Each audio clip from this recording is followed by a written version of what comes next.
Edhe tani kemi vetëm një pyetje për Sazani, sepse ne jemi dhe operator turistik dhe agjensia turistike.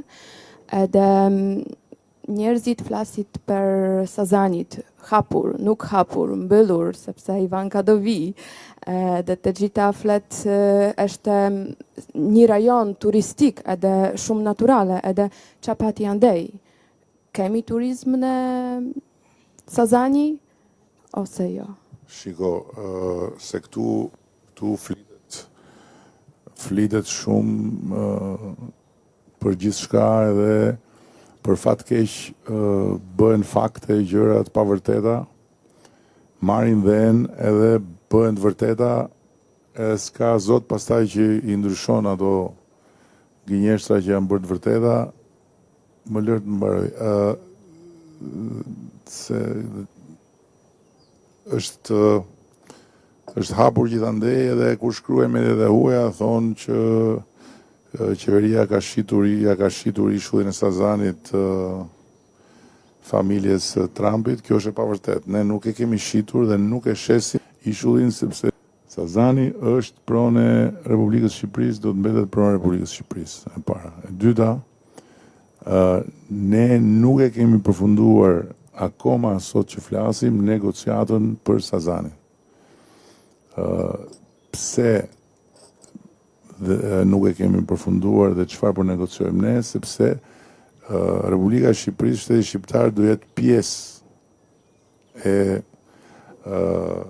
kompanisë së përbashkët që do të investojë dhe do të administrojë ishullin. Kështu që edhe në këtë pikë, si thua, shqiptarët janë të përfaqësuar nga shteti në këtë iniciativë. E treta, nuk bëhet fjalë për të mbyllur ishullin.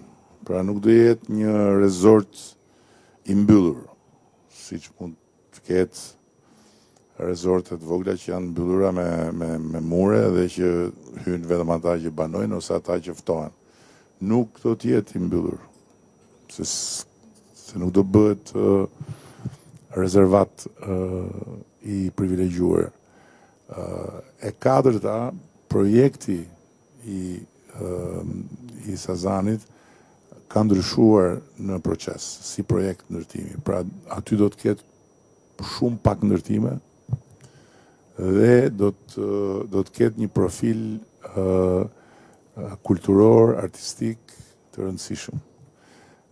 Dhe unë besoj që do jetë një nga projektet më të bukura që janë zhvilluar në Mesdhe, dhe bashkë me pjesën përballë Sazanit, që është pjesa private, por që zhvillimi po ndodh në të njëjtën dorë, ku janë përfshirë arkitektë nga më të mëdhenj të botës, do jetë vërtet një zhvillim që do t'i rrisi vlerën në mënyrë të jashtëzakonshme gjithë investimeve këtu. Se ajo që ndodh, se ata që shikojnë ngushtë dhe që pastaj flasin që po e marrin të huajt e ku diun, nuk kanë se si ta kuptojnë se çfarë impakti ka një zhvillim i tillë, ose kanë zhvillime të tilla për gjithë pronën rreth rrotull. Pra do rritet vlera e pronës së gjithë vlonjatëve si fillim.